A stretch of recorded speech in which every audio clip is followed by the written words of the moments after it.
Hi,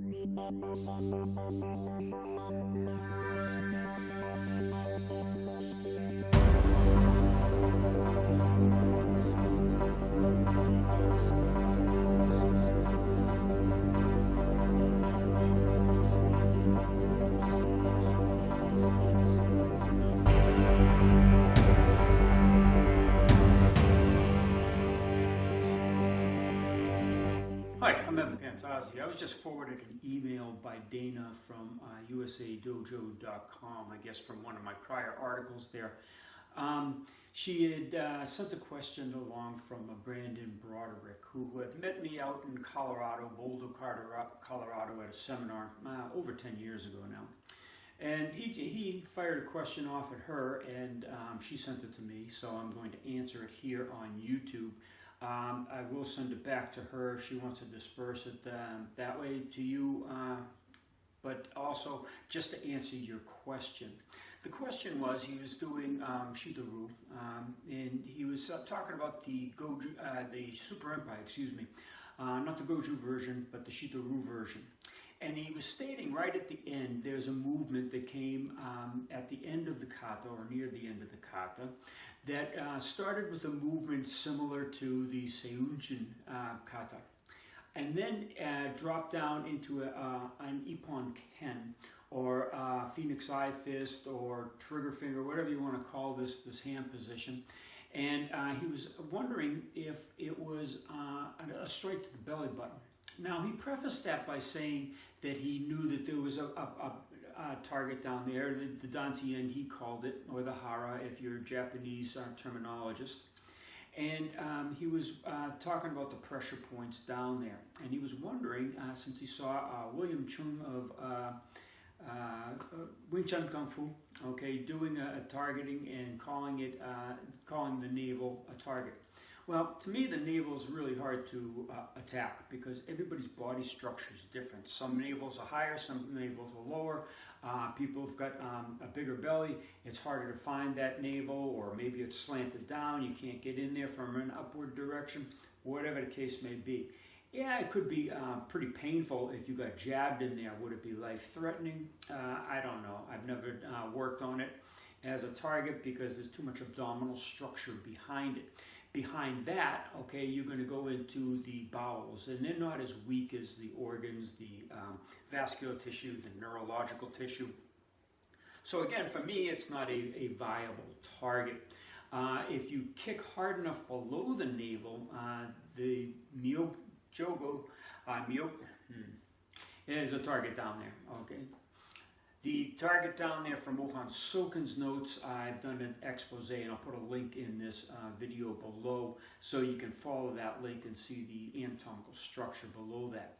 But what could this movement be doing? Now in Goju-ryu, they start from this position and they go into this hand position, the nukate, okay, with a hand covering position.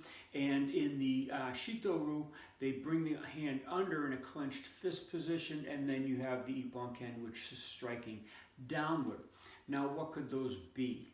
Now there's several targets. Now you got to remember that it's not target specific. You don't keep one target in mind. What you do is you learn the targets and the proper tools to attack those targets with the correct trajectories. So you're sending either the neurological message, you're backing up, stopping, or rushing the blood through a vascular tissue, splitting an organ, say the liver or spleen, things of this nature. All right, so this is what you want to keep in mind. Okay, again, I don't work with pressure points. I'm working with real anatomical structures. So what would that signify as a target? Well, don't keep one target in your mind. Take the posture out of the form, and then see what you can do with it, what targets you're familiar with already that you could affect. As example, if I'm in a clenched position, I grab someone behind the head and I pull them down and I strike right into the collarbone. So I pull their head down toward my body to pull them in, and then strike right down into the clavicle area. You're going to hit the brachial plexus. Extreme pain, physical dysfunction of the body, possibly unconsciousness. If you hit the vascular tissue under there, and again, I've done videos here on YouTube that explain that vascular tissue, also at Kyusho.com. You'll see how you can cause a vasovagal syncope, or passing out from lowering blood pressure, or also the neurological shock on the brachial plexus. That's one idea. Okay, another idea would be grab someone by the shirt and pull them in and down. If you're grabbing them by the shoulder from the clench position, their head's going to rotate, giving you the whole side of their head to strike into the side of the neck. Transverse cervical nerve, you could hit into the carotid artery. See, so there's many different targets. Let's go, you could talk about the facial nerve right behind the jaw. You can talk about the mental nerve. You can talk about the infraorbital nerve, the supraorbital nerve. There's many different targets that could coincide with if you are adapted to hitting those specific targets with that tool. And you should practice stationary targeting at first to find the targets, get the correct tool working for you. Hold the tool so it's secure in battle, because when you're going fast, okay, sometimes the application is going to get messed up a little bit. And if you hit, for example, off, and you haven't conditioned this fist here, this single knuckle, which I believe came from the single blade of grass of the Bubichi. Anyway, as you're hitting into something and you stretch that, you could damage your joint. So you have to train that weapon on Makawara. You can train it on heavy bags. Once you get to the situation where you're hitting heavy bag or rubber tires with this, then you're pretty secure in the fact that you're not going to damage your finger and you know exactly how to work that. Then you grab onto a person from the clench position, say, okay, pull them slightly into that position so you could strike maybe into the carotid sinus. Pull a little bit further and their head turns, strike into the mental nerve. Pull a little harder, strike into the infraorbital nerve. So you can build on this repertoire.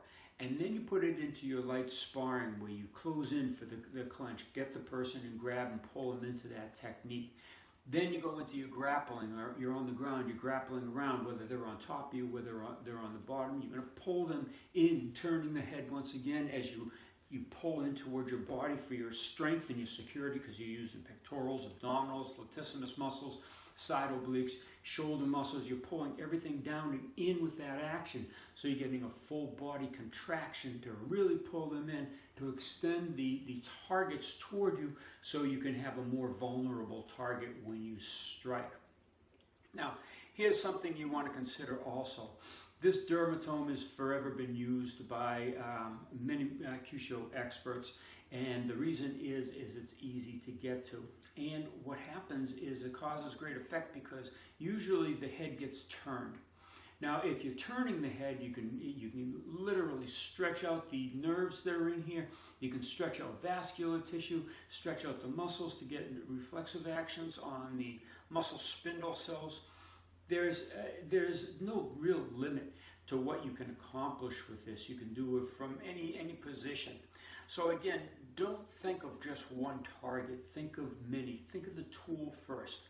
Think of targets second, and think of trajectories on those targets to get the results you want to incapacitate the opponent quickly. And then this method, this one method of coming out of the Suparempi, okay, coming down into this form, or even coming straight in like the Goju style teaches you, will have an infinite number of possibilities for you and much greater value. Thanks for the question.